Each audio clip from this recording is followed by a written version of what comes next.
Hare Krishna à tous, acceptez mes simples hommages, toute gloire à Salimindra, Srila Prabhupada. Merci à tous de nous suivre sur ces lectures. Merci pour vos encouragements. Aujourd'hui, nous allons poursuivre la lecture des livres en français, et plus particulièrement le livre de Srila Prabhupada, la biographie. Je pense qu'il nous reste aujourd'hui et probablement demain, on va voir comment que ça se passe aujourd'hui. Et donc aujourd'hui, nous sommes le mardi 21 avril 2020. Donc je disais bienvenue au centre Bhakti Yoga à l'île de la Réunion.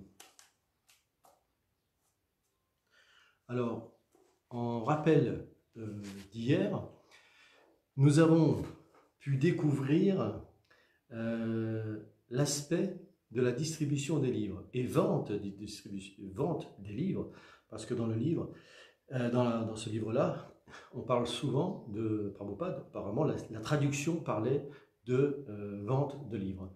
Et là, dans la partie qu'on a lue hier, dans la session 15, aujourd'hui c'est la session 16, on voit vraiment le démarrage de la distribution des livres, qu'on appelle aussi Sankirtan. Et c'est vraiment très très intéressant d'avoir vu comment a démarré cette distribution des livres. Tout à fait, je dirais, c'était pas quelque chose c'était pas un hasard, c'était comme quelque chose de spontané. Je vous laisse regarder la session, je vous réexplique juste qu'effectivement il y avait des dévots qui étaient à une station essence et qui faisaient le plein de leur voiture. Et donc le pompiste est venu pour prendre son argent, pour faire payer son plein. Et les dévots ont spontanément proposé, en contrepartie du plein, d'échanger avec un livre de Prabhupada. Et il était très content, le pompiste. Donc ils sont rentrés chez eux, ils ont expliqué ça à leurs collègues, à leurs frères. Et c'est comme ça qu'a démarré la distribution des livres. Et je crois, pour mémoire, donc hier, on disait que le premier, on va dire, marathon de distribution des livres à San Francisco, qui était du 22, 23, 24 décembre, avec quelques dévots disciples donc à San Francisco. Vous pouvez imaginer, fête de Noël, etc. Les gens ils vont au magasin, tout ça. Ils ont distribué en 3 jours, je crois, 18 000 livres. Donc ce qui était vraiment fantastique. Et est né de cela un esprit de compétition, alors pas quelque chose comme on peut l'entendre en sens acharné, mais voilà, un réel esprit de compétition entre dévots, et tout cela pour faire plaisir à Srila Prabhupada. Et quoi de plus important pour Srila Prabhupada que de distribuer ses livres. Hier comme aujourd'hui, hier il pouvait féliciter ses dévots, parce qu'il était encore là. Aujourd'hui il n'est plus là, mais il est toujours là. Et donc quand nous distribuons des livres, nous faisons plaisir à Srila Prabhupada. Et on a pu encore avoir plein de témoignages de dévots qui donnaient leur expérience et surtout ce goût prononcé pour la distribution de ces livres et surtout le bénéfice qu'ils en tiraient, la joie, etc. etc. Donc nous-mêmes à l'île de la Réunion, nous participons à des fêtes, soit des fêtes tamoules devant les temples, les Kavadis, sur plusieurs places, Saint-Paul, Saint-Pierre, ça peut être Saint-Louis, dans d'autres endroits, Saint-Gilles, et les festivals, les Dipavali, que ce soit à Saint-André ou à Saint-Pierre, toutes ces manifestations auxquelles nous participons nous permettent de confirmer effectivement ce qui a été lu hier, que distribuer des livres, les livres de Srila Prabhupada, procure une joie immense. Et on peut voir les réalisations personnelles de chaque dévot au fil du temps, vraiment s'épanouir dans la distribution des livres, le plaisir qu'ils prennent. Donc moi, personnellement, je pourrais faire ça tout le temps. C'est un petit peu compliqué aujourd'hui, mais c'est vrai que ça peut être une activité à temps complet. Et d'ailleurs, il y a des dévots qui aujourd'hui, qui sont des dévots à temps complet, qui ne font que de la distribution de livres à travers le monde. Et bon, des dévots comme nous, des grihastas, qui ont un travail, etc., une famille, qui ne peuvent pas s'investir à 100% dans la distribution des livres, mais qui vont aller distribuer des livres à chaque fois que l'opportunité se présentera. Voilà, donc c'est par ça que nous avions terminé hier. En se consacrant, et on continue d'ailleurs donc à parler de la distribution des livres, ce n'était pas terminé. En se consacrant résolument à la diffusion des livres de Srila Prabhupada, les membres du mouvement pour la conscience de Krishna étaient à même de goûter l'essence du service d'amour offert à Krishna dans la séparation qui correspond au plus haut degré d'extase spirituelle. Donc là, on parlait de faire plaisir à Srila Prabhupada et bien entendu, on fait par Srila Prabhupada plaisir à Krishna. N'essayez pas de voir Dieu, disait souvent le maître spirituel de Srila Prabhupada, mais agissez de telle sorte que Dieu vous voit. Or, en servant le serviteur du serviteur de Krishna avec humilité, donc là le serviteur du serviteur c'est Srila Prabhupada, et dans un esprit d'abandon, les disciples de Prabhupada étaient certains d'attirer sur eux l'attention bienveillante de Krishna. On nous a souvent dit dans la distribution des livres que ce n'est pas, il y a des Maharaj, des anciens dévots qui sont toujours présents, qui faisaient des classes sur la distribution des livres de Srila Prabhupada, et on peut lire aussi dans les livres, dans certains livres, que lorsque l'on ne réussit pas à distribuer des livres, ce n'est pas, voilà, il faut pas s'en inquiéter, il faut persister dans notre sincérité de vouloir servir le serviteur des serviteurs, de servir Srila Prabhupada et Krishna. Et c'est seulement lorsque nous serons vraiment bien concentrés qu'on pensera toujours à Srila Prabhupada et à Krishna. C'est Krishna qui nous envoie les personnes qui viennent chercher des livres. Ce n'est pas nous qui les attirons, c'est Krishna qui les envoie. Il ne faut pas se tromper. Srila Prabhupada enseignait que la façon la plus rapide d'attirer l'attention de Krishna était d'amener d'autres personnes à la conscience de Krishna. Les dévots qui distribuaient les livres faisaient donc naturellement l'expérience d'un échange privilégié avec leur maître spirituel, et cela les encourageait à poursuivre leur distribution avec ardeur. Sanjaya se remémore à cette occasion, nous comprenions, grâce à la philosophie que notre maître spirituel voulait que nous nous consacrions à la diffusion de ces livres. Cela, nous en étions sûrs. C'était clair, nous le faisions également pour la réalisation d'un idéal, celui de voir ces livres et ces magazines changer la face du monde. Une fois que l'on a découvert la conscience de Krishna, on se rend vraiment compte à quel point le monde est misérable, à quel point il est impur, combien les gens y sont envieux et combien l'existence matérielle est dénuée de sens.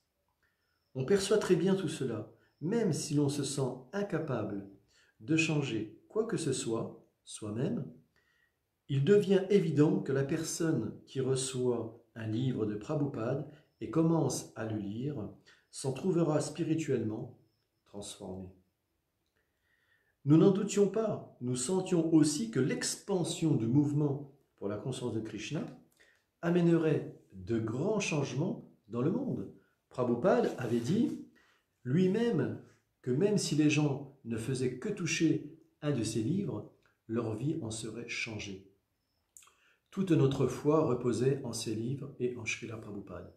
Donc bien comprendre l'importance que, au-delà, dans ces temps-là de compétition, des temps de compétition, là on est sur du simple, ne serait-ce que toucher un livre, même prêcher un livre, prêcher des dévots potentiels avec un livre, leur offrir, leur présenter, leur parler d'un livre, les faire toucher, leur faire ouvrir ce livre. Tenez, souvent on nous conseille lors on va dire de séminaires, de discussions entre dévots, qu'il est important, lorsque l'on distribue des livres, lorsqu'on va dire, quand on fait la distribution des livres, c'est-à-dire qu'on vend, les personnes vont faire une donation, on peut dire vendre, c'est un jeu sur les mots, qu'il est important de tendre le livre aux personnes que nous rencontrons pour leur dire, ouvrez ce livre, regardez, lisez pour la Bhagavad Gita, lisez un verset de la Bhagavad Gita, au hasard. Donc le fait qu'elles vont toucher le livre, au-delà du fait que ça peut être une technique pour les de vente, on pourrait dire simplement, dans des aspects matériels. On est au-delà de l'aspect matériel, de technique de vente. On est dans le contact du livre de Srila Prabhupada. C'est-à-dire qu'on met dans les mains d'une personne un livre de Srila Prabhupada. Voilà. Si on s'en tient uniquement à cet aspect, voilà l'enjeu. Faire toucher un livre de Srila Prabhupada à une personne qui n'était pas préparée à ça, qui se promenait, etc. Donc c'est tout aussi important. Il n'y a jamais de déception dans la distribution des livres. Il ne doit pas y avoir de déception dans la distribution des livres. Keshava Bharati se remémore aussi, à son tour, quand on donne un livre à quelqu'un, on sent une certaine communion avec Prabhupada. Lorsqu'une personne prenait un livre, non pas simplement un paquet d'encens ou un objet quelconque, nous vivions la chose d'une toute autre façon. Nous en retirions un sentiment intérieur particulier. En distribuant ces livres, nous ressentions constamment la présence de Srila Prabhupada. Nous ne nous sentions jamais à l'écart parce que d'autres dévots étaient physiquement plus proches de Srila Prabhupada. Les dévots qui distribuaient les livres étaient toujours très inspirés. Nous lisions la vie d'Haridas Thakur, qui se roulait par terre en suppliant les gens de bien vouloir chanter Hare Krishna. Ce genre de récit nourrissait notre inspiration. Vaisheshika se rappelle aussi, nous pensions à Prabhupada, qui passait une grande partie de son temps à traduire devant son dictaphone. Nous gardions en mémoire le fait qu'il ne dormait que quelques heures par jour et qu'il réduisait toute autre activité au minimum, afin d'avoir plus de temps pour écrire. Nous essayons, nous aussi, de minimiser tout le reste, afin de nous consacrer entièrement à la distribution. Comme Prabhupada avait dit, qu'un dévot doit être dans le même état d'âme que les 6 Goswamis. Nous chantions tous les jours les prières en leur honneur. Nous sentions qu'un lien véritable s'établissait. Je me souviens même qu'un dévot m'a demandé un jour « Sais-tu où est Prabhupada ?» Puis a ajouté « Il est dans ses livres. » Ce sentiment était toujours présent, nous étions constamment conscients du lien qui nous unissait à Prabhupada. Donc comme je disais, aujourd'hui Prabhupada est toujours présent. Donc lorsqu'on distribue un livre, Prabhupada le sait. On est en contact avec Prabhupada en distribuant ses livres. Jagadatri Devidasi se rappelle aussi. J'ai compris, en distribuant les livres de Prabhupada, que c'était ce qui lui faisait le plus plaisir. Je l'aidais à mener à bien la mission que lui avait confiée son maître spirituel et cela le satisfaisait. Parce que c'est Bhaktisiddhanta Sarasvati qui a demandé à Srila Prabhupada de traduire les livres sanscrits en anglais pour qu'ils soient diffusables à grande échelle en Occident, aux États-Unis, en Europe, etc. Donc cette mission de ce que son maître spirituel lui a donné, Prabhupada l'a réalisée. Et donc, en faisant plaisir à Srila Prabhupada, on faisait plaisir à travers lui à son propre maître spirituel. Donc Prabhupada était très content, Et donc, vous imaginez que Prabhupada est dans ses livres. Prabhupada est dans ses livres. Il était d'autant plus heureux que je le faisais convenablement. J'entendais souvent dire que Srila Bhaktisiddhanta Sarasvati se réjouissait d'apprendre que quelqu'un était allé donner, ne serait-ce qu'un magazine, car en fait, ce qui compte, c'est l'esprit de Sankirtan, ce désir d'aller au-devant des âmes conditionnées pour les aider. J'aurais toujours eu envie de faire de l'aide sociale. Aider autrui m'attirait. Or, aider les gens à retourner auprès de Dieu, est-ce ce que l'on peut faire de mieux pour eux? C'est cela qui me motivait. Qui plus est, en rapprochant les autres de Krishna, on se purifie automatiquement soi-même. Lavangalalika Devidasi se souvient aussi. L'enseignement de Prabhupada, qui lisait lui-même le Srimad Bhagavatam et tenait à ce que nous distribuions cette connaissance, rendait les choses on ne peut plus claires. Nous savions exactement quel était le désir de Srila Prabhupada. Il nous répétait toujours qu'il nous donnait ce savoir et que, l'ayant reçu, il fallait que nous le distribuions aux autres. Srila Prabhupada était venu en Amérique pour prêcher avec ses disciples. Nous prêchions donc, puisque c'était ce qu'il désirait. S'il avait consacré tellement de temps à traduire ses livres, c'était pour qu'ils soient distribués. C'est que cela compris, vous n'aviez plus qu'une seule envie, distribuer ces livres afin que tout le monde les ait chez soi. Vrindavan, le 20 avril 1975. Srila Prabhupada procéda à l'installation des multis de Krishna Balaram Mandir en présence d'1 millier de ses disciples. Alors je rappelle qu'on a terminé hier, donc dans la session précédente, avant de parler de la distribution des livres, nous nous en étions arrivés, on va dire, au problème de l'inauguration du temple Krishna Balaram Mandir à Vrindavan. Donc il y a eu une première en août 1974, une première tentative d'inaugurer le temple, mais le temple n'était pas prêt.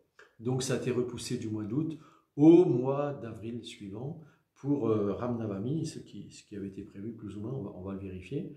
Donc là, on était reparti en 70 pour l'aspect distribution des livres, et là nous revenons, on a fini les aspects distribution des livres, et là nous revenons à Vrindavan en 1975, où on s'était arrêté avant la distribution des livres. Le gouverneur de l'Uttar Pradesh était l'invité d'honneur de cette inauguration triomphale, qui représentait pour Srila Prabhupada et son mouvement le couronnement de longues années d'efforts. Alors je rappelle que les 3 grands projets actuels de Srila Prabhupada, au début des années 1970, ces 3 projets majeurs en Inde, c'est la construction du temple à Mayapur, la construction du temple à Vrindavan et la construction du temple à côté de Bombay, à Juhu. Donc il gère les 3 projets en même temps. Après avoir offert pour la première fois l'arti à Krishna et Balaram, Prabhupada s'adressa à la foule venue assister à la cérémonie et déclara que ce temple était un temple international où des personnes venues de toutes les parties du monde pourraient adorer Gauranitai, Krishna Balaram et Radha Krishna et trouver refuge auprès d'eux. Je rappelle aussi qu'il y a un hôtel qui a été construit en même temps que le temple, un hôtel bien, parce qu'à Vrindavan il y avait un petit peu de tout à l'époque. Alors c'est collé à Vrindavan, et où il y a 40 chambres. Plus tard, dans la soirée, parce que Prabhupada était toujours soucieux de bien recevoir les membres à vie, les life members, dans de bonnes conditions. Plus tard dans la soirée, Prabhupada reçut quelques-uns des membres du comité directeur dans son bureau. Les boutons de sa kurta ouverts à cause de la chaleur, les jambes étendues sous la petite table et les pieds nus, il se mit à l'aise, tandis que ses disciples se réunissaient autour de lui dans la pâle sphère de lumière diffusée par la lampe posée sur son bureau. Il leur annonça qu'un jalon avait été posé, mais qu'il ne fallait pas en rester là, ni se contenter de savourer le succès. Il y avait encore beaucoup à faire pour que le temple et l'hôtellerie soient véritablement opérationnels. Les pensées de Srila Prabhupada dépassaient le cadre de Vrindavan.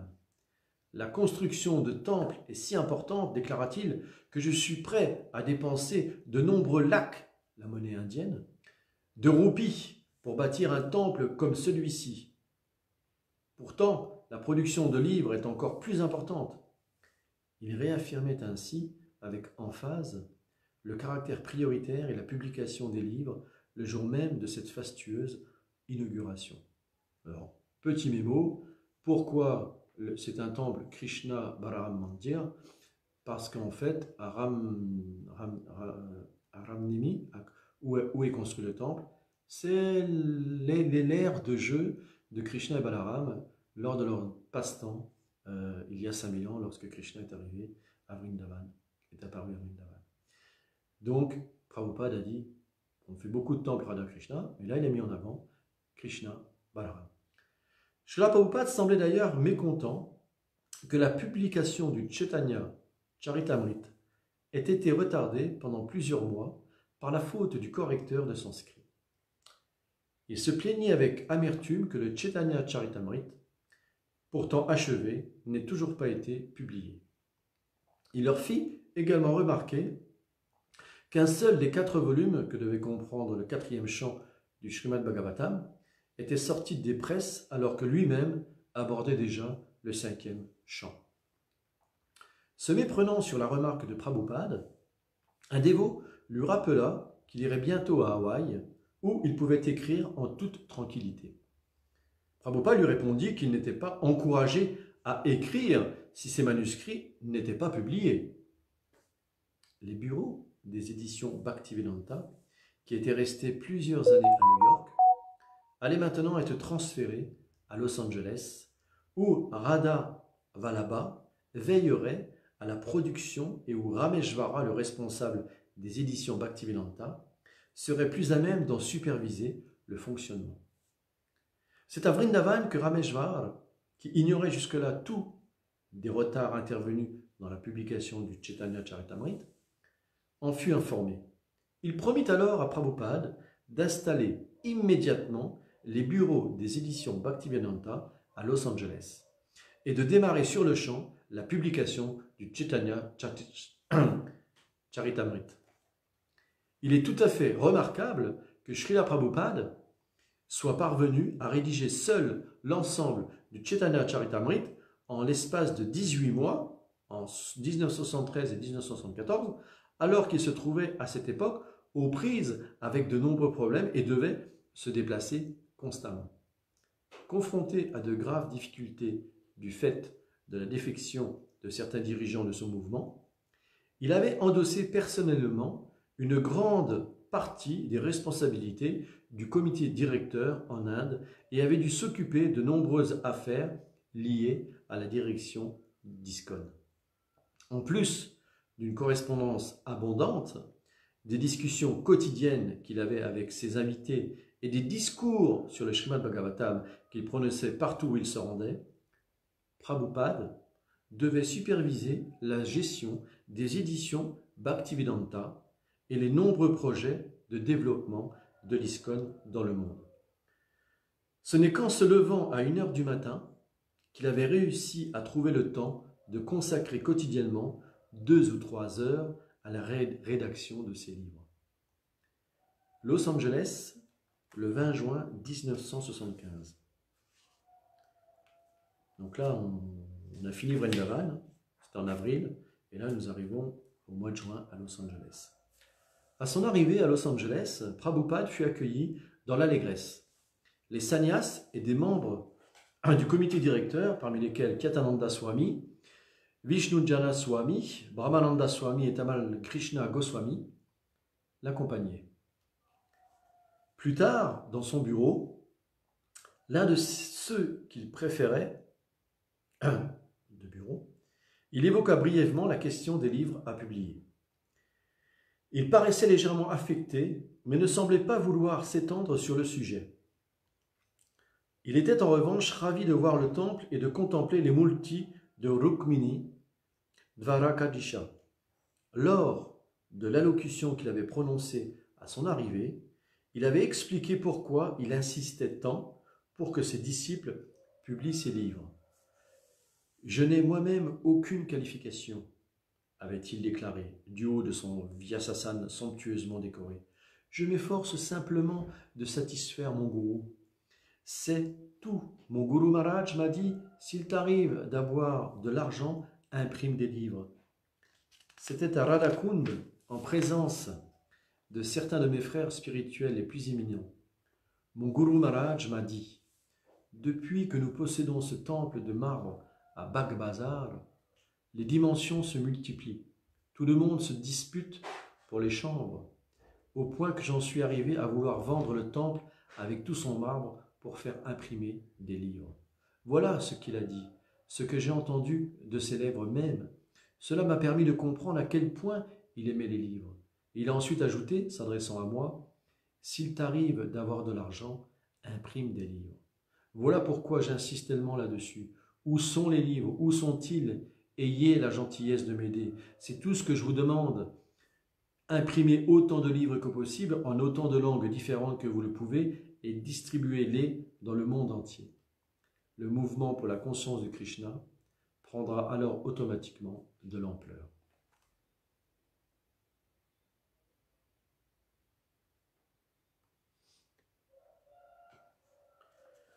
Le lendemain matin, lors d'une promenade le long du Venice Beach avec un groupe de dévots, Srila Prabhupada lança un ultimatum extraordinaire. Il marchait sur le sable en y plantant légèrement sa canne. Ces 17 volumes qui restent à publier, dit-il, sont un grave problème pour notre mouvement. Oui, Srila Prabhupada, répondit Rameshvara, attentif et empressé. Les autres dévots acquiescèrent d'un signe de tête désolé. Il fallait absolument faire quelque chose. Oui, poursuivit Prabhupada, ils doivent être publiés immédiatement. Oui, Srila Prabhupada, répondit Rameshvara, soumis. Eh bien, j'estime qu'ils devraient pouvoir l'être en 2 mois, conclut Srila Prabhupada avec assurance. Rameshvara n'était pas tout à fait sûr d'avoir bien entendu. Les bureaux venaient tout juste d'être installés et les ateliers où les artistes devaient travailler étaient encore dépourvus d'éclairage. 2 mois, c'était tout à fait irréalisable. Le moment était venu d'informer Prabhupada du plan de travail envisagé pour accroître la production. Rameshvara se rapprocha de Srila Prabhupada. « Srila Prabhupada, risqua-t-il, nous avons eu plusieurs réunions à ce sujet, et maintenant que tout le monde est finalement installé ici, je crois que nous serons en mesure de multiplier le rythme de production par 4.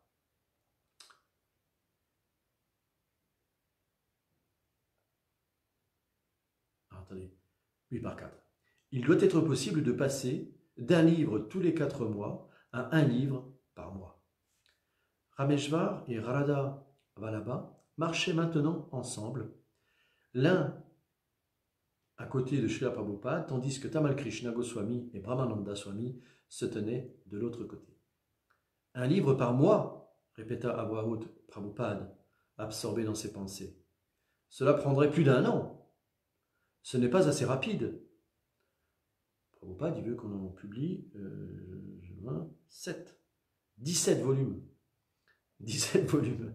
Alors que là, il parle d'en faire un par mois. Un livre par mois. Donc on n'est plus sur 2 mois. Prabhupada, il a donné 2 mois. Et là, si on calcule vite, on est à plus d'1 an. Le regard des dévots se tourna vers Rameshvara et Radha Vallabha, qui se dévisageaient d'un air interloqué. « Il faut tout terminer en l'espace de 2 mois, insista Prabhupada. Cette fois-ci, les 2 responsables avaient bien entendu et étaient totalement abasourdis. Srila Prabhupada, dit Rameshvara, je crains que cela ne soit impossible. Nous pouvons peut-être accélérer le rythme. Prabhupada s'immobilisa brusquement, ce qui coupa la parole de Rameshvara. Sa canne fermement plantée dans le sable. Il se tourna vers Rameshvara et déclara d'un ton très grave, mais sans colère.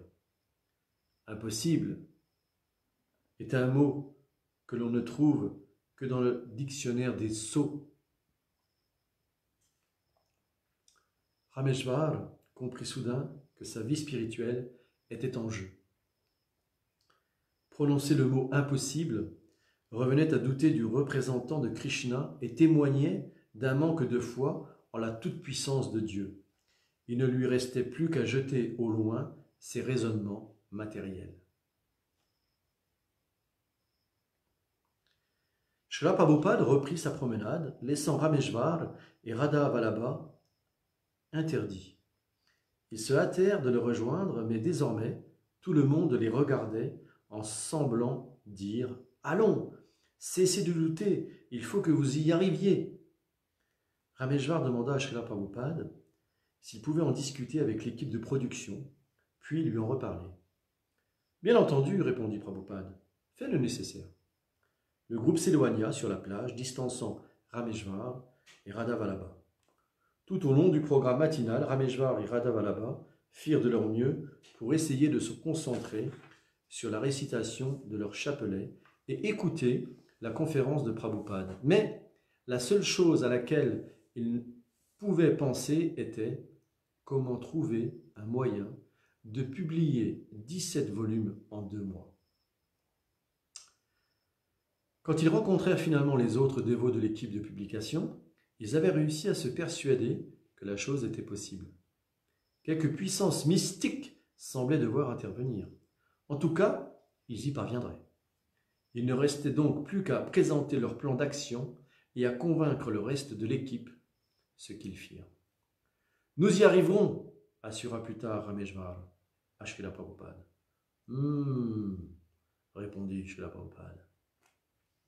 Rameshvar précisa toutefois que cela requérait que certaines conditions soient réunies. Il sollicita que les dévots qui corrigeaient le bengali puissent consulter régulièrement Srila Prabhupada pour que le travail avance avec suffisamment de rapidité. Prabhupada se plia volontiers à cette requête en ajoutant qu'il était prêt à demeurer à Los Angeles aussi longtemps qu'il le faudrait pour que le délai de ces 2 mois soit respecté. Rameshvar signala également que les artistes œuvraient aussi rapidement qu'il était humainement possible de le faire, mais qu'il se pouvait que les peintures ne soient pas de la meilleure qualité. « Ce sera toujours mieux que rien, » répondit Prabhupada. Lorsque Rameshvar mentionna que les artistes auraient de nombreuses questions d'ordre technique à lui poser, Prabhupada accepta de consacrer du temps à leur répondre. Il donna également son accord pour que des prises de vue de lieux saints où se déroulèrent les divertissements de Sri Chaitanya viennent s'ajouter aux peintures de manière à ce que les livres soient suffisamment illustrés. À l'issue de leur entretien avec Srila Prabhupada, Rameshvar et Radha avaient la conviction que ce qu'il leur demandait était possible. Ils quittèrent la chambre de Srila Prabhupada et descendirent les escaliers en courant. Le marathon avait commencé, le marathon de la publication, de l'édition des livres. Bien qu'il eût déclaré qu'il demeurait à Los Angeles, Prabhupada revint bientôt à ses intentions premières et reprit ses voyages. Se sentant responsable de ses disciples dispersés dans tous les États-Unis, il entreprit une tournée qui devait l'emmener dans 13 centres de l'ISKCON, en Amérique du Nord. Il revint néanmoins à Los Angeles moins d'1 mois après son départ, afin de s'assurer que l'équipe de publication était fidèle à sa promesse, publier 17 volumes en 2 mois. Ce témoignage de sincérité de ses disciples plaisait à Srila Prabhupada. Il leur avait demandé de publier 17 livres en 2 mois, et plutôt que de tenter de prouver que c'était impossible, ils avaient pris sa demande à cœur avec un tel sérieux que l'idée de la rejeter ou de la modifier ne leur était même pas venue à l'esprit. Au lieu d'essayer de le faire fléchir, ils avaient changé leur vie, dépassant le domaine de la routine pour accomplir un exploit. Ils en tiraient, tout comme Srila Prabhupada, une grande satisfaction. Comme il le déclarait, cet effort allait grandement satisfaire Sri Chaitanya et les acharyas précédents. Srila Prabhupada décida d'entreprendre un nouveau tour des États-Unis en passant par Laguna Beach, San Diego et Dallas, d'où il se rendait à la Nouvelle-Orléans et à la ferme de l'ISKCON du Mississippi, puis à Détroit, Toronto, Boston et New York, pour se diriger ensuite vers l'Europe et finalement vers l'Inde. Pour Srila Prabhupada, ces voyages constants étaient indispensables s'il voulait que la conscience de Krishna se répande. Il en avait parlé à son arrivée à Beckerley lors de son dernier voyage aux États-Unis. « Je fais le tour du monde 2 ou même 3 fois par an. J'ai le devoir de veiller à ce que mes disciples qui m'ont pris comme gourou ne succombent pas à l'illusion. C'est ma préoccupation principale. » Prabhupada se souciait du sort de ses disciples, mais également de celui du genre humain dans son ensemble. affligé par l'état de déchéance et d'ignorance dans lequel se trouvait le monde et en particulier l'Occident, il souhaitait pouvoir aider les peuples de langue anglaise ainsi que son maître spirituel le lui avait ordonné. C'est dans cet état d'esprit que 2 ans plus tôt, il avait quitté Calcutta pour aller participer au Ratha Yatra à Londres alors qu'il était encore malade. Son désir le plus cher était de prêcher en Occident, où les gens étaient à tel point victimes de la spéculation philosophique qu'ils niaient l'existence de Dieu et mettaient leur foi dans des plaisirs matériels. La plupart auraient du mal à se débarrasser de leur ignorance, mais pour Srila Prabhupada, parvenir à former ne serait-ce qu'un seul pur dévot du Seigneur serait un succès. Prabhupada travaillait ainsi plusieurs mois d'affilée en Inde pour bien mener à bien les projets importants qu'il avait entrepris, mais finissait toujours par reprendre le chemin de l'Occident pour de longues tournées de prédication. Les 2 choses étaient tout aussi nécessaires. Détroit, États-Unis, le 2 août 1975. À la suite d'une rencontre avec les disciples de Srila Prabhupada à Détroit, et après avoir lu la Bhagavad Gita telle qu'elle est, Alfred Ford, arrière-petit-fils d'Henry Ford, avait senti naître en lui un profond attrait pour la conscience de Krishna. Il en avait adopté les principes, s'était mis à réciter régulièrement 16 tours de chapelet du mantra Hare Krishna par jour et s'était fait initier par Prabhupada. Son nom était désormais Ambarisha. Ce jour-là, Ambarisha était à l'aéroport au volant d'une limousine blanche. Voyant s'approcher Srila Prabhupada, il quitta le siège du chauffeur pour lui offrir son hommage. Il ouvrit ensuite la portière arrière de la limousine, la referma derrière Prabhupada, puis regagna sa place au volant comme l'aurait fait un chauffeur ordinaire. Alors je dis, il y a des gens, il y a des jeunes qui regardent, que là, quand on parle de Ford, c'est bien celui qui a construit les voitures, Ford. Nous avons aussi des voitures, commenta Prabhupada, tandis que la limousine quittait l'aéroport. Mais nous les utilisons pour aller au temple et pour distribuer les livres.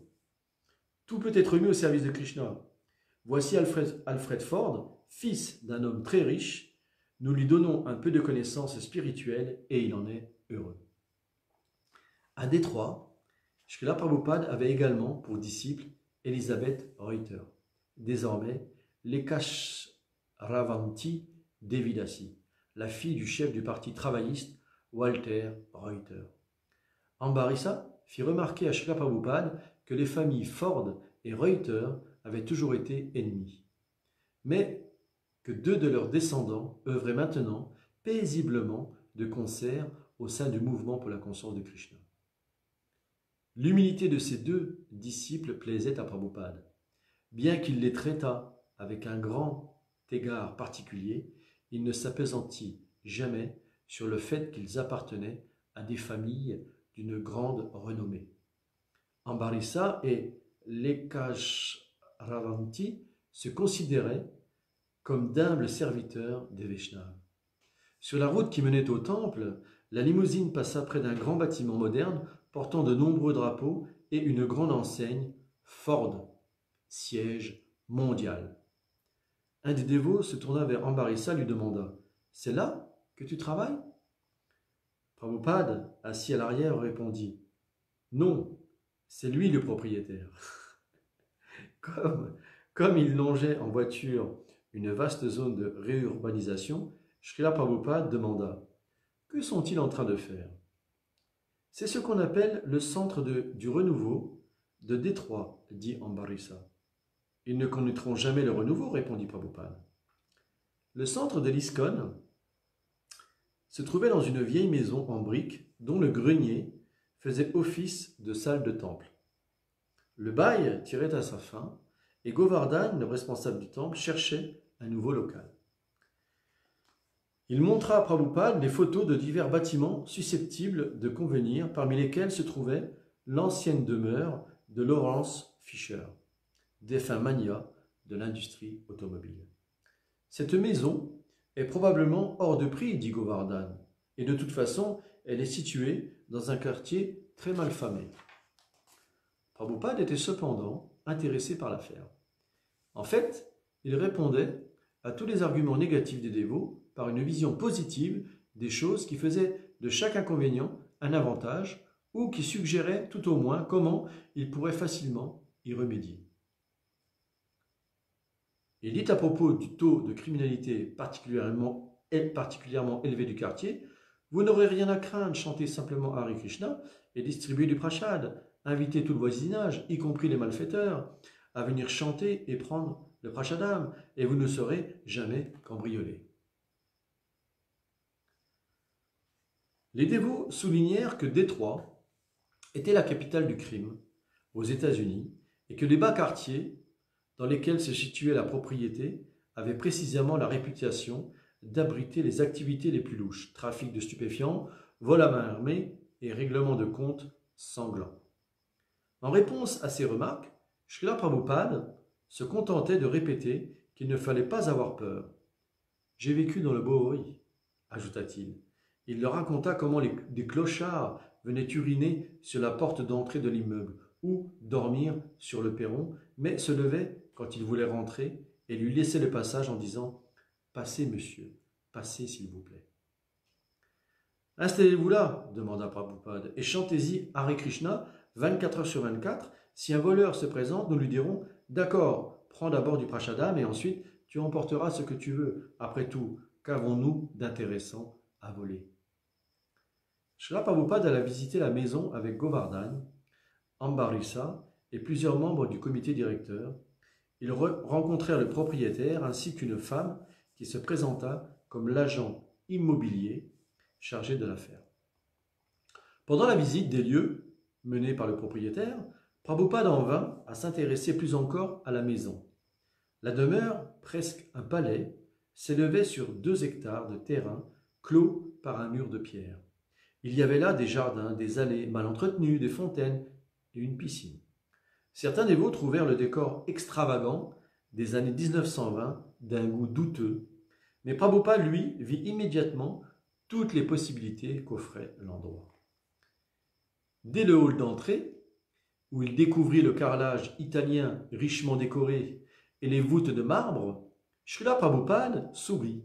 Le groupe passa dans le vestibule dont le plafond était garni de feuilles sculptées de style classique, de rosaces et de fleurs de stuc peintes à la main. Ils entrèrent ensuite dans la salle de bal.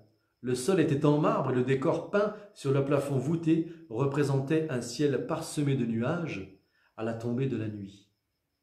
Des jeux de lumière savamment agencés recréaient la luminosité naturelle d'un ciel étoilé. 3 arches en marbre se dressaient à l'extrémité de la salle. Elles ressemblaient étrangement au modèle conçu par Prabhupada pour les sanctuaires de ses propres temples. Il semblait tout à fait possible d'y installer 3 autels et de transformer la salle de bal en salle de temple avec un minimum de rénovation. Prabhupada n'en dit rien devant le propriétaire, mais les dévots s'en rendirent immédiatement compte.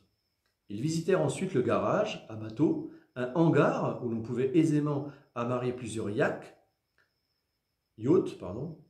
et qui était directement relié au fleuve par un chenal. Prabhupada fit remarquer que les dévots pourraient éventuellement se procurer un bateau et l'utiliser pour leur prédication. Prabhupada et ses disciples passaient d'une pièce à l'autre et les trouvaient tout aussi somptueuses. Avec leurs colonnes de pierre sculptées, leurs parquets dorés à la main, leurs carreaux vernissés de Grèce et d'Italie et leurs plafonds ornés de motifs rehaussés de dorures. Des lustres de cristal paraient la plupart des pièces. Ils visitèrent ainsi de nombreux salons, des bibliothèques, des chambres à coucher, une salle à manger, une salle de billard, un salon de musique. Chaque pièce vaut à elle seule le prix de la maison tout entière, confia Prabhupada aux dévots qui l'accompagnaient. Le propriétaire leur parlait des diverses traditions artistiques, mayas, maures, espagnoles et grecques, ayant influencé la décoration, alors maya là c'est maya en Amérique du Sud, ayant influencé la décoration intérieure du manoir. Les désignant du doigt, il mentionna que les 2 colonnes en spirale qui décoraient la salle à manger étaient les uniques vestiges d'un ancien palais européen. Prabhupada ne voyait qu'opulence partout où il posait son regard, une fontaine intérieure en marbre, des corniches peintes à la main, même les salles de bain, avec leurs carreaux luminescents et leurs rebords plaqués or, étaient extraordinaires.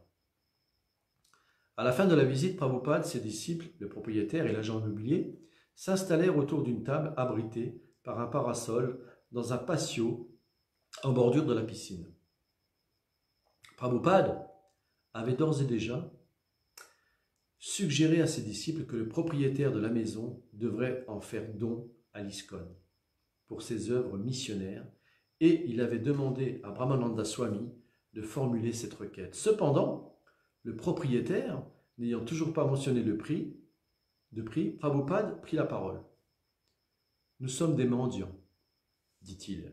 Il avait l'air très sérieux, bien qu'une touche d'humour transparût dans sa voix. Ambarissa et Upendra se détournèrent pour dissimuler leur embarras. Prabhupada poursuivit avec audace. « Nous n'avons pas d'argent. Nous vous demandons par conséquent de bien vouloir nous faire don de ce bâtiment. » Jetant un regard incrédule en direction de son agent immobilier, le propriétaire laissa échapper un rire nerveux. « C'est hors de question, dit-il. Je ne peux pas faire une chose pareille. » L'agent immobilier interloqué fit écho aux paroles du propriétaire en murmurant « Il ne peut pas faire une chose pareille. » Il ne m'est pas possible de vous donner ce domaine, expliqua le propriétaire. Son entretien m'a trop coûté. Il faut que je rentre dans mes fonds. Cette propriété représente une partie importante de mon revenu. Soit, répondit Prabhupada. Combien en voulez-vous? Eh bien, répondit le propriétaire, je dois en obtenir au moins 350 000 $. Aucun dévot n'osa dire quoi que ce soit. Après avoir réfléchi un moment, Prabhupada annonça « Nous vous en donnerons 300 000 en liquide. » Alors pas 350, mais 300 000 et en liquide. L'homme répondit « Écoutez, il va falloir que je réfléchisse. » À ce moment-là, l'agent immobilier se leva en déclarant que les opérations de cet ordre ne se réglaient en général pas directement avec le propriétaire. Prabhupada ignora la remarque et dit au propriétaire combien le manoir était charmant.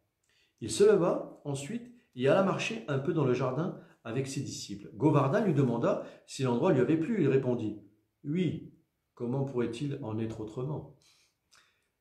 « Il n'a pas plu à Ambarissa, déclara Govardhan. Ambarissa avoua que le manoir lui semblait Maya. Alors là, on n'est plus Maya, là c'est Mayavadi. C'est vrai, répondit Prabhupada, mais Maya, c'est aussi Krishna. Tout peut être utilisé au service de Krishna. En quittant les lieux, Prabhupada se tourna vers Ambarissa. Alors, est-ce que c'est possible? Oui, Prabhupada, c'est possible. Dès qu'ils furent de retour au temple, Ambarissa et Lekashravanti discutèrent de l'affaire. Son héritage, à elle, était limité. Elle pouvait néanmoins donner 125 000 $. Bon. C'était à Ambarissa qu'il revenait de compléter la somme. Le lendemain, Srila Prabhupada reçut la visite du propriétaire accompagné de 2 femmes. Tous les 3 avaient l'air d'avoir un peu trop bu. Ils venaient annoncer que la proposition lui convenait et qu'il l'acceptait. Prabhupada sourit et réaffirma qu'il avait l'intention de se porter acquéreur. Plus tard, Prabhupada exprima ouvertement son contentement.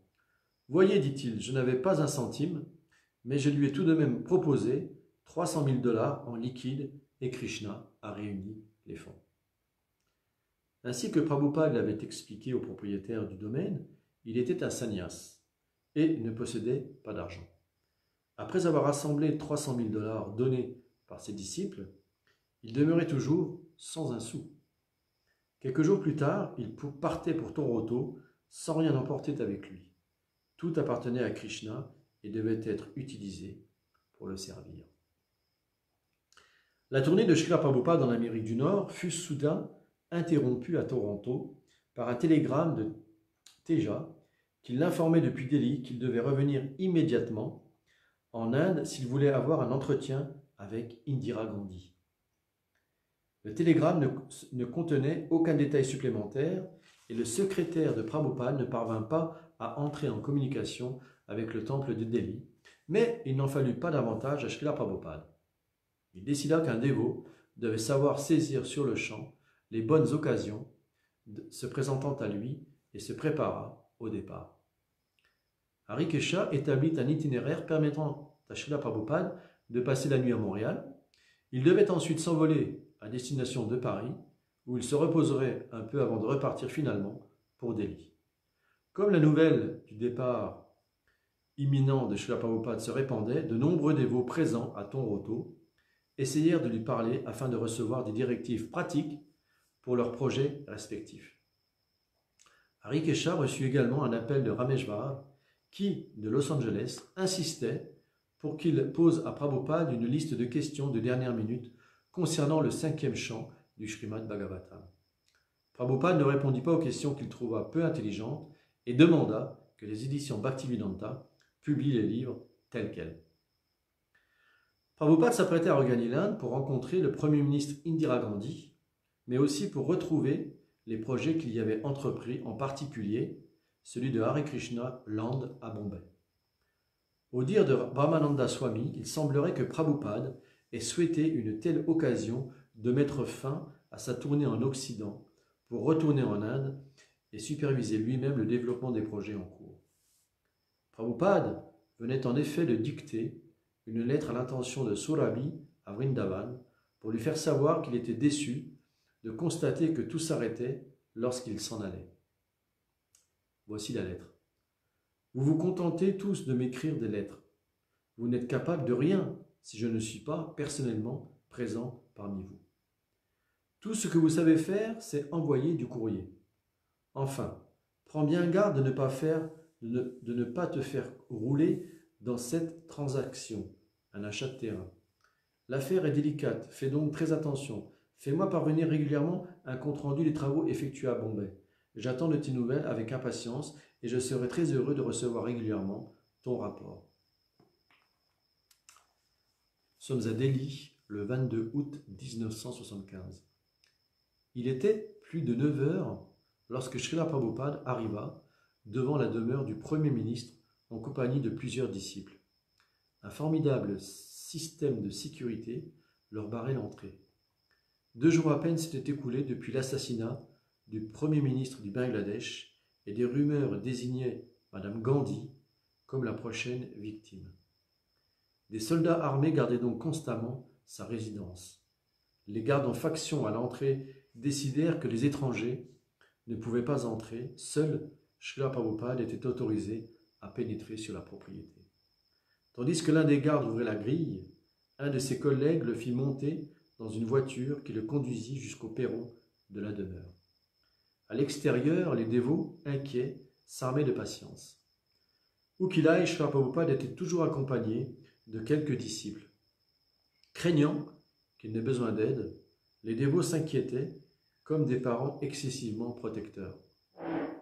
Prabhupada avait consigné dans un petit carnet les sujets qu'il voulait aborder avec Madame Gandhi. Premièrement, permettre l'immigration de 500 étrangers. Petit 2. Tous les membres du Parlement brahmana initiés. Sanjaya, roi. Petit 4. Fermer les abattoirs. Petit 5. Chanter le Mahamantra. Petit 6. La consommation de viande interdite en public. Petit 7. Répression de la prostitution. Petit 8. La Bhagavad Gita doit être enseignée telle qu'elle est. 9. Tous les membres du gouvernement doivent participer à un kirtan au moins 2 fois par jour. Petit 10. Soutenir l'action du mouvement pour la conscience de Krishna dans le monde entier. D'entre tous les thèmes énumérés, le premier avait fait le plus grand caractère d'urgence, permettre l'immigration de 500 étrangers. Madame Gandhi devait accorder des visas permanents aux disciples occidentaux de Prabhupada. Quelques semaines seulement plus tôt, plusieurs dévots étrangers résidant à Mayapur avaient dû quitter l'Inde. Pendant des années, Prabhupada n'avait jamais manqué de solliciter des visas permanents chaque fois qu'il rencontrait un gouverneur, un membre du Parlement ou toute autre personne influente. Les dévots étaient constamment contraints de quitter le pays afin de faire renouveler leur visa de 6 mois. C'est toujours le cas. Les importants frais de déplacement et les perturbations que cela entraînait dans l'évolution des projets en cours freinaient considérablement l'œuvre de l'ISKCON en Inde. Prabhupada tenait donc à ce qu'Indira Gandhi accorde un droit de résidence permanent à 500 disciples étrangers. Les autres idées, consignées dans la liste de Srila Prabhupada, avaient trait à diverses instructions tirées des Écritures. Elles devaient permettre au Premier ministre de gouverner de manière consciente de Krishna, conformément à l'esprit des nobles Rajashis de l'époque védique. Ces principes, qui permettent l'instauration d'un système de gouvernement conscient de Dieu, Prabhupada s'en faisait le porte-parole partout où il se rendait. Il était animé de la ferme conviction qu'une ère de paix, de prospérité et de bonheur verrait le jour si les dirigeants de ce monde les mettaient en application. Puisqu'Indira Gandhi tendait à vouloir diriger d'une manière autoritaire, elle devait le faire conformément aux directives des Védas. Elle pourrait alors utiliser son pouvoir à des fins constructives et bénéfiques. Un fonctionnaire ouvrit la portière de la voiture et conduisit Prabhupada jusqu'au bureau du Premier ministre. Quand il entra dans la pièce, Madame Gandhi se leva, elle l'accueillit cordialement et lui offrit un siège, mais il se rendit immédiatement compte qu'elle était distraite. Madame Gandhi admit ouvertement qu'elle craignait pour sa vie et ajouta que l'heure n'était pas, par conséquent, très propice à leur rencontre.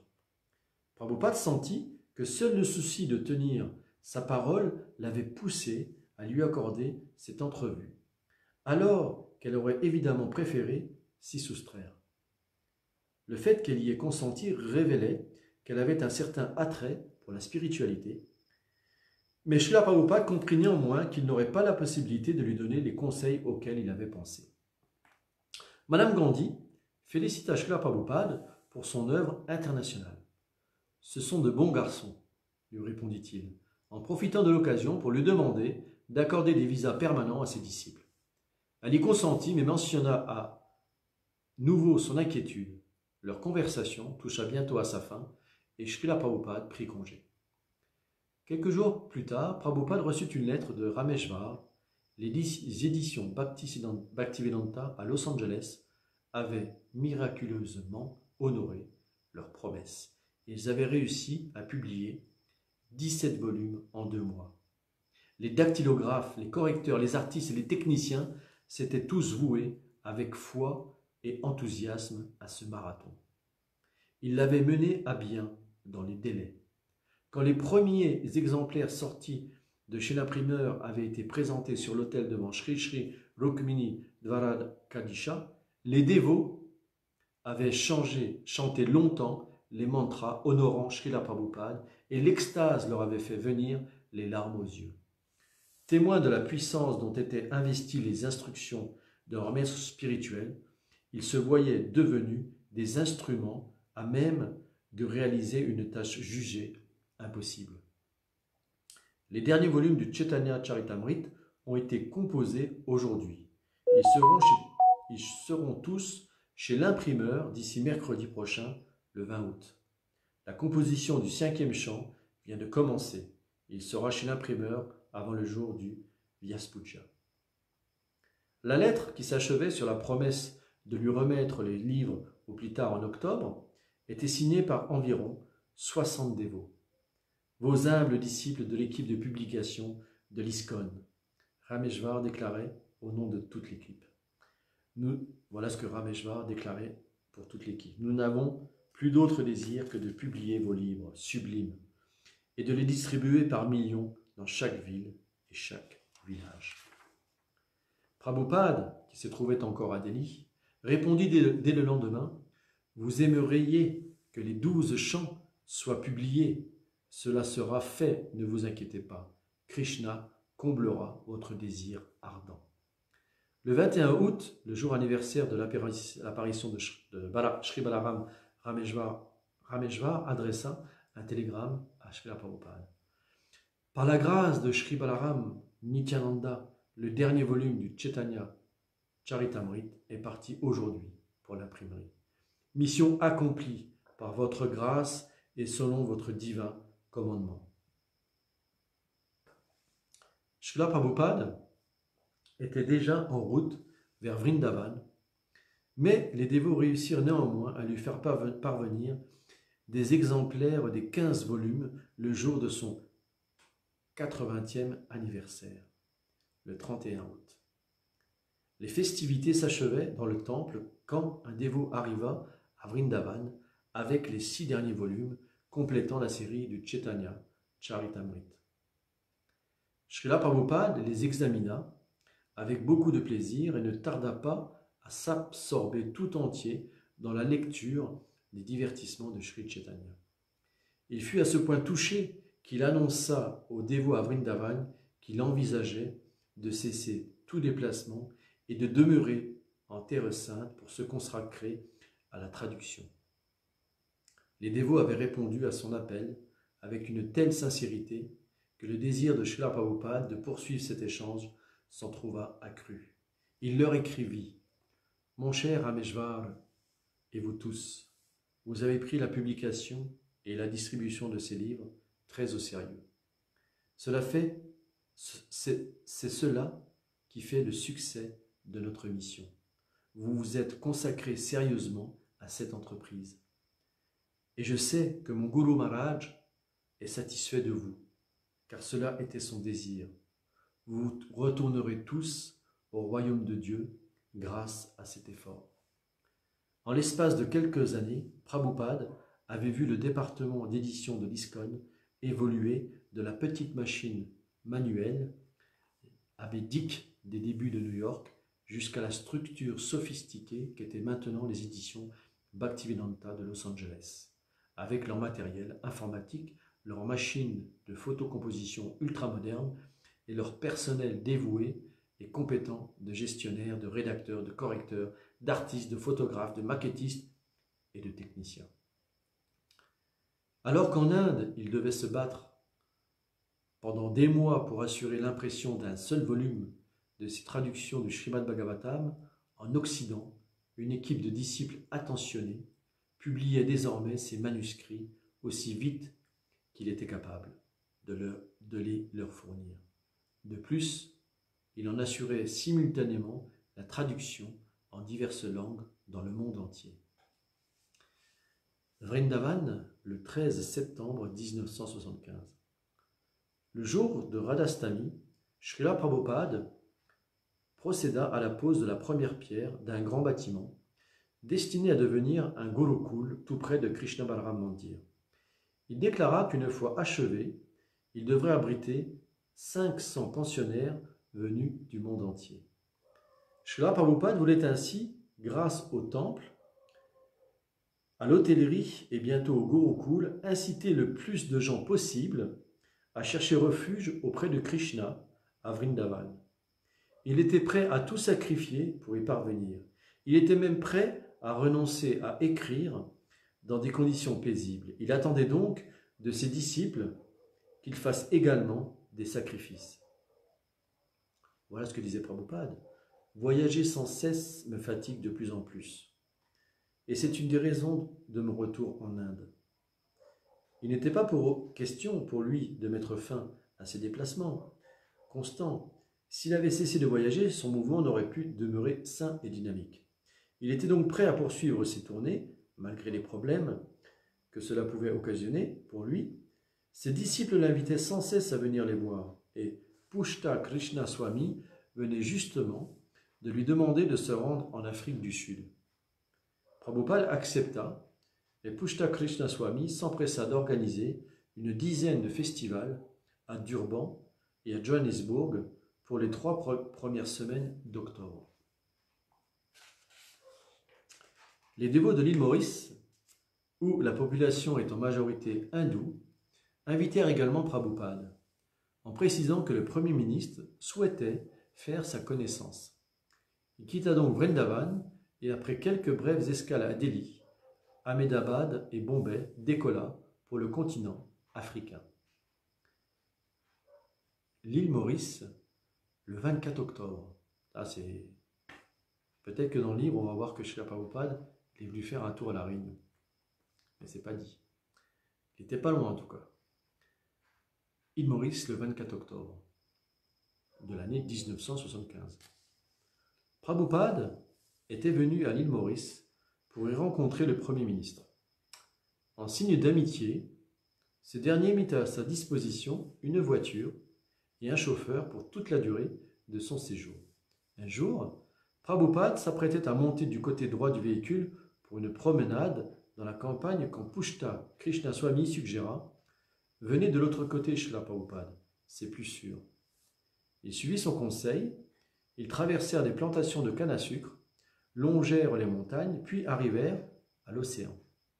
Au bout d'une demi-heure, ils firent une halte et se promenèrent le long d'une falaise en bordure de la mer. Lorsqu'ils regagnèrent la voiture, Brahmananda Swami ouvrit la portière droite pour Prabhupada, qui lui rappela alors les paroles de Pushta Krishna, « Non, de l'autre côté, c'est plus sûr ». Quelques minutes plus tard, alors que la Citroën noire de Prabhupada amorçait un tournant, une Volkswagen apparut soudain en face d'eux, venant à leur rencontre à toute allure, du mauvais côté de la chaussée.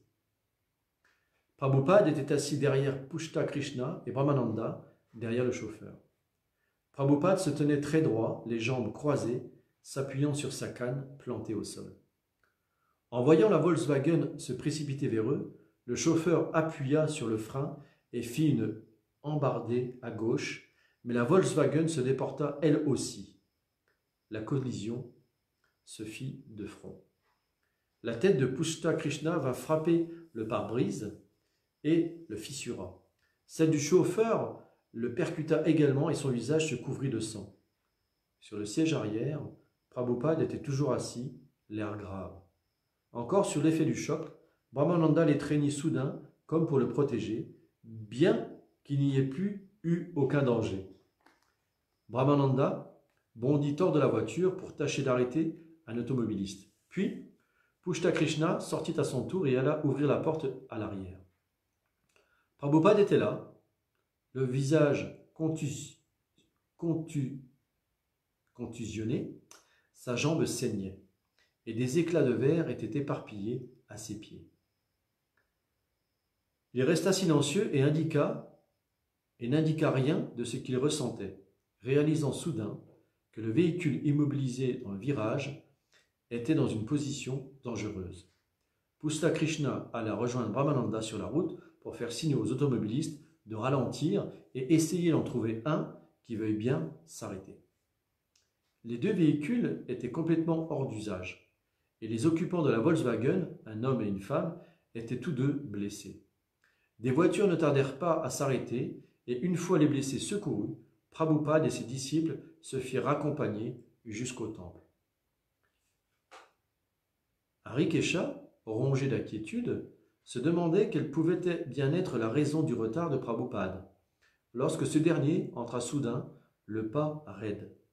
Les voyant tous les trois dans un si piètre état, Harikesha s'exclama « Mon Dieu, que s'est-il passé? Que vous est-il arrivé ?» Prabhupada ne répondit pas. Il gagna sa chambre et s'assit sans rien dire. Des dévots apportèrent immédiatement de quoi panser les blessures les plus apparentes. Le menton de Prabhupada, sa main et sa jambe et les visages de Pushta Krishna et de Brahmananda comportaient des blessures. Prabhupada n'avait pas ouvert la bouche depuis le moment de l'accident. Il mit finalement fin à son silence en citant un passage des Écritures. Asan api kleshada hasa dea, qu'il traduisit ainsi. Dès l'instant où l'on revêt un corps matériel, les problèmes affluent. Il ajouta, nous étions tranquillement assis dans la voiture et tout d'un coup, l'accident. Il relata brièvement les circonstances de la collision, puis Brahmananda Swami raconta comment, juste avant le choc, Prabhupada avait campé sa canne devant lui, un geste qui lui avait sans doute épargné des blessures plus graves. Prabhupada demanda à un dévot de mélanger de la résine et du curcumin, ainsi que d'autres ingrédients, et de faire chauffer le tout. Il se remettait enfin à parler, enseignant la philosophie, Bhagavat, et des petits remèdes de médecine pratique. L'événement était toutefois terrifiant et Prabhupada demanda au dévot de faire un kirtan. Krishna nous a sauvés, dit-il. Compte tenu de l'état des deux véhicules après la collision, leurs blessures paraissaient négligeables. Prabhupada, un cataplasme jaune appliqué en 3 endroits de son corps, se tenait assis comme un héros à l'issue d'une bataille, écoutant Harikesha qui lisait le récit de la disparition d'Haridas Thakur dans le Sri Chaitanya Charitamrita. Prabhupada évoqua alors combien il était dangereux de voyager remettant en cause le bien fondé de ces grands tours du monde. Il était trop important qu'il continue à traduire le Srimad Bhagavatam et les autres écritures Vaishnava. Il ne pouvait se permettre de risquer ainsi sa vie dans des déplacements en voiture. Bien qu'ayant prévu de passer par Nairobi avant de retourner à Bombay, Prabhupada décida d'annuler sa visite en Afrique. Il déclara qu'il n'avait en fait jamais voulu quitter Bombay et qu'il était venu uniquement en raison des préparatifs faits pour sa tournée en Afrique. Peut-être fallait-il voir dans cet accident un signe indiquant qu'il devait retourner directement en Inde. Le lendemain matin, prenant particulièrement soin de sa jambe blessée, Prabhupada sortit faire sa promenade matinale habituelle en compagnie de Pushta Krishna Swami et de Brahmananda Swami. Il demanda de nouveau à ses disciples s'ils devaient aller à Nairobi ou retourner en Inde. Shyavana, le responsable du temple de Nairobi, insista pour que Prabhupada vienne à Nairobi, où les dévots l'attendaient et avaient tout préparé pour sa venue. L'occasion d'aller à Nairobi ne se représenterait sans doute pas avant longtemps. D'autres dévots pensaient qu'il ne pouvait être question de demander à Prabhupada de poursuivre sa tournée après cet accident traumatisant. Il devait plutôt retourner directement à Bombay.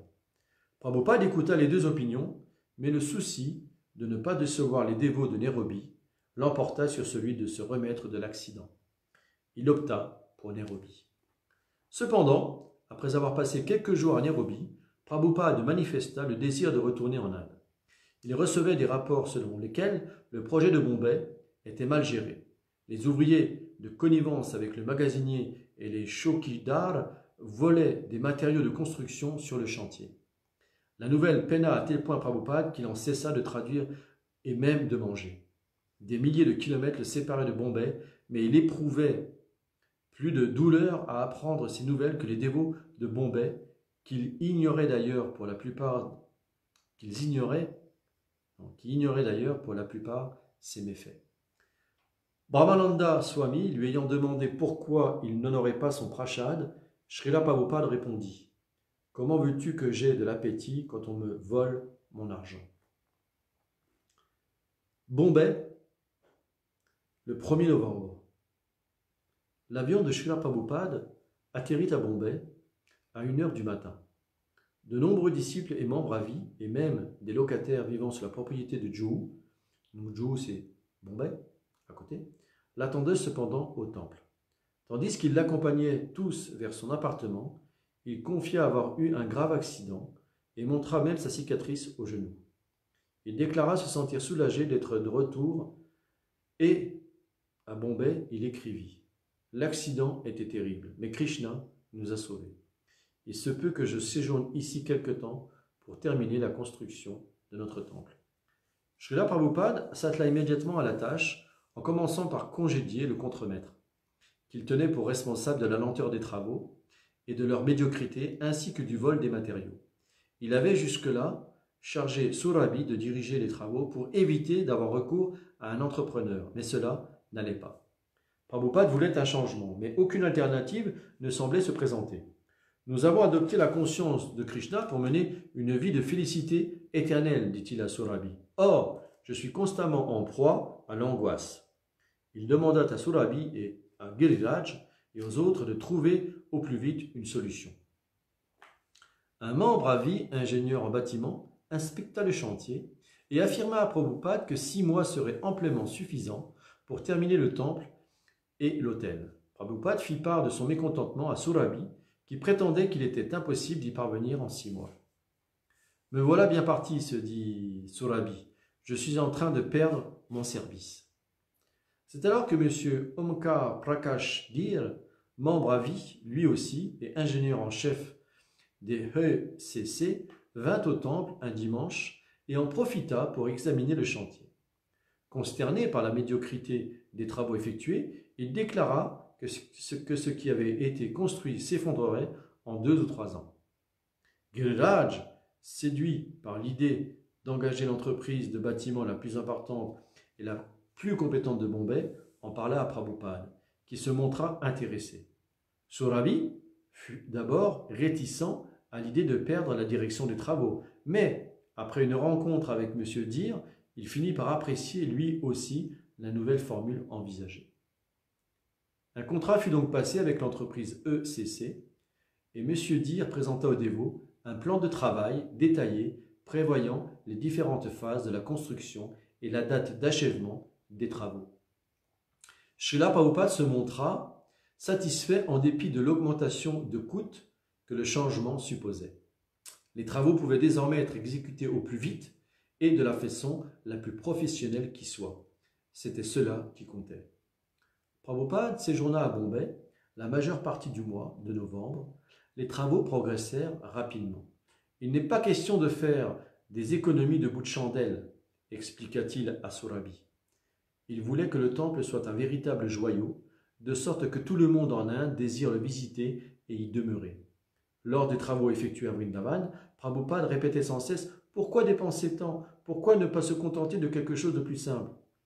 À Bombay, en revanche, il voulait que le temple soit somptueux et splendide, décoré avec du marbre partout. L'hôtel devait être du plus grand luxe avec des chambres bien meublées et un restaurant élégant, et l'amphithéâtre à air conditionné devait être l'un des meilleurs de Bombay. Pourquoi ne serait-il pas en marbre? Questionna Prabhupada au sujet des chambres d'hôtel. Cela coûterait une fortune, répondit Surabhi. Ne t'inquiète pas pour l'argent, lui dit-il. Est-il possible de faire les sols en marbre? Alors faisons-le. Surabhi s'exécuta, mais tenta simultanément d'économiser un peu d'argent en faisant poser dans les couloirs de l'hôtel de la pierre de moindre qualité. Cela déplut à Srila Prabhupada qui commenta « Tout aurait dû être en marbre ». Les fonds nécessaires à la construction du projet de Bombay provenaient avant tout de la vente des livres en Amérique, dont Prabhupada recevait un compte-rendu régulier. Le 18 novembre, Rameshvar lui adressa un télégramme annonçant de bonnes nouvelles. 1 million d'exemplaires du Back to Godhead viennent d'être imprimés. Les dévots sont déchaînés. Tout sera distribué en 1 mois. Promis, la Gita espagnole vient juste de sortir de l'imprimerie. Amèneront centaines de millions à vos pieds pareils au lotus. Tout n'est possible que grâce à votre miséricorde. Le responsable du centre de l'ISKCON à Denver lui ayant écrit pour lui demander ce qu'il penserait d'un commerce de bijoux, Prabhupada répondit en exprimant son désaccord. « Pourquoi font-ils des affaires? Cela crée une atmosphère malsaine. Nous ne faisons qu'une seule sorte d'affaires, la vente de livres. Dès qu'on devient des karmis, des marchands, cela nuit à notre vie spirituelle. Ce genre d'idée ne doit plus être encouragé. Il n'est pas bon du tout de s'engager dans le commerce au lieu de faire Sankirtan. Le Sankirtan est une très bonne chose. Dans certains cas, les grihastas peuvent faire d'autres activités, à la seule condition, toutefois, qu'ils donnent au moins 50% de ce qu'ils gagnent. Mais d'entre toutes les affaires, c'est le Sankirtan qui est la meilleure.